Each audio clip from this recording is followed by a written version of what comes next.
Alunos, tudo bem? Sou André, seu professor de filosofia. Estou gravando esse vídeo para ajudar com algumas questões que vocês responderam neste volume 1 do PET. Esse vídeo tem o objetivo de fixar e revisar os temas apresentados nesse mês. Então vamos lá? Em relação à semana 1 do PET, a atividade ela buscou destacar a interessante relação que existe entre mito e filosofia.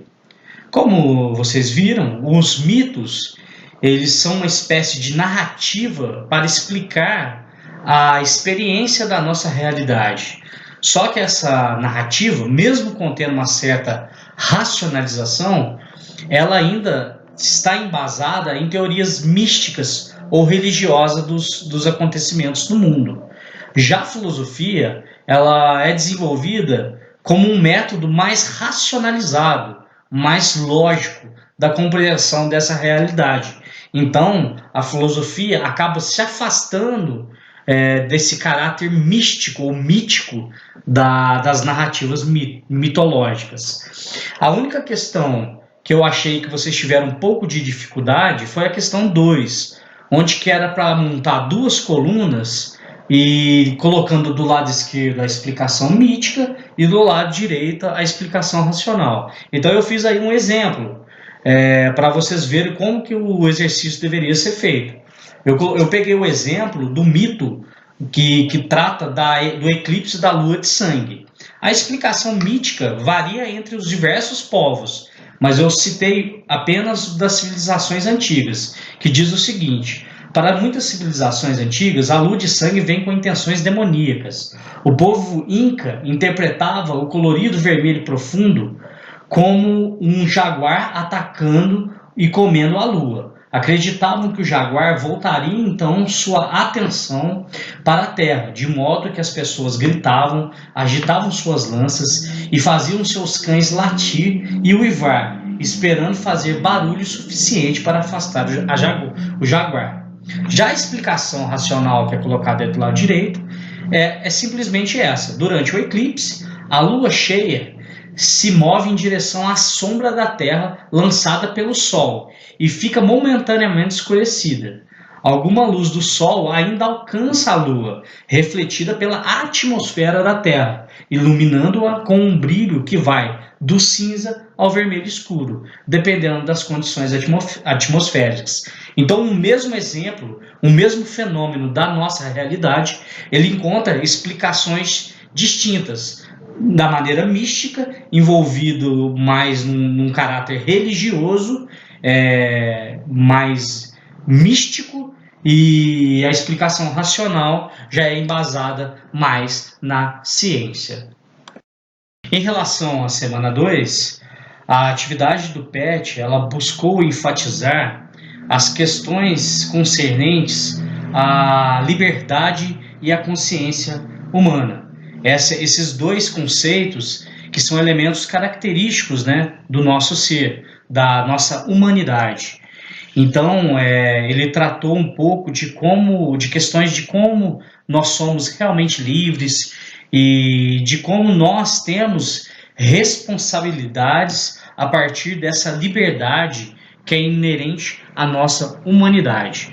Em relação às questões, eu achei que as respostas foram todas satisfatórias, especialmente porque elas se tratavam de como vocês se sentem em relação a essa questão da liberdade. Então, vocês todos estão de parabéns, eu não tenho nenhuma observação a ser feita em relação a essas questões.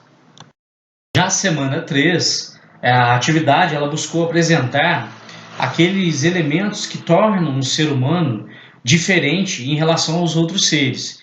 Então, tratou do corpo, da alma, da questão da consciência em si mesma. A única questão que eu achei que vocês tiveram um pouco de dificuldade foi em relação à questão 4, que diz o seguinte: pesquise as ideias do filósofo francês René Descartes e produza um texto refletindo de que modo a fenomenologia se opõe ou critica a visão racionalista de Descartes. Todos vocês colocaram partes interessantes do projeto do Descartes, mas não foi suficiente, porque era preciso especialmente destacar a oposição desses dois pensamentos. Então eu dei uma resumida, mais ou menos, nos dois pontos de vista, tanto do Descartes como da fenomenologia. Então aí diz o seguinte: para o Descartes, o mundo ele é constituído de maneira dual, quer dizer, de uma maneira dualística, separado em duas instâncias, a de corpo e alma, do material, do espiritual, etc. Esse dualismo, então, é um conhecimento separado entre o sensível e o intelectual. Então, eu preciso conhecer, pelo menos na visão do Descartes, essas duas instâncias de forma separada. Eu preciso conhecer o meu corpo separadamente do meu espírito. Já a fenomenologia, ela se opondo a esse pensamento dualístico de Descartes, ela diz que perceber é ter consciência. Então ela quer superar esse dualismo cartesiano entre o sensível e o intelectual. Então essas duas instâncias elas vão estar juntas na consciência. Então o sensível e o intelectual estão juntos e quem conhece é tão somente a consciência. Então é essa a distinção fundamental entre o racionalismo de Descartes e a fenomenologia. Por fim, a nossa semana 4, a atividade ela buscou enfatizar a relação do pensar filosófico, da atividade filosófica com a lógica, que é essa ciência que estrutura o grupo de regras ou procedimentos para nós validarmos os raciocínios, para chegar de forma mais correta, mais fácil aos raciocínios corretos ou verdadeiros. Eu destaco somente a questão 3, que alguns de vocês colocaram como se fosse de marcar, mas não era. Essa questão é bastante interessante, que ela te dava algumas dicas para tentar descobrir qual era a profissão dos 3 personagens e com quem esses 3 personagens eram casados, com outras 3 personagens. Então, apenas com as dicas que são: o médico é casado com Maria, o Paulo é advogado, Patrícia não é casada com Paulo e Carlos não é médico, a gente consegue concluir com quem que cada um é casado e qual a profissão de cada um deles. E o raciocínio é bastante simples. Por exemplo, como que eu consegui chegar na resposta final? Nós temos a informação aí logo de cara da profissão do Paulo. Então a gente já pode concluir com garantia que o Paulo é advogado.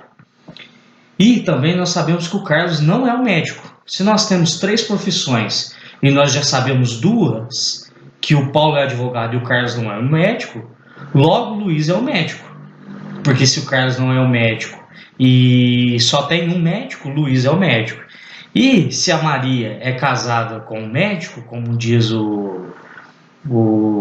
as dicas, logo a gente conclui que Luiz é o médico e é casado com Maria. Em seguida, a gente pode ver também, se o Paulo é advogado e a Patrícia não é casada com o Paulo e o médico é casado com a Maria, logo já sabemos que a Maria só pode ser casada com o engenheiro, que só pode ser o Carlos. Então, logo, Carlos é engenheiro casado com Patrícia. E agora, por exclusão, nós já sabemos que tudo que sobrou, aquela informação que a gente tinha, que o Paulo é advogado, e somente a Lúcia, que não é citada, que não está citada em nenhuma das dicas, ela é, por exclusão, a última personagem que pode ser a que é casada com o Paulo. Então, através apenas de um raciocínio lógico, nós conseguimos chegar a essa conclusão. Essas foram, então, as questões que eu queria destacar aqui com vocês. Eu agradeço àqueles que tiveram a atenção de assistir esse vídeo. E nos encontramos novamente no outro PET. Um abraço.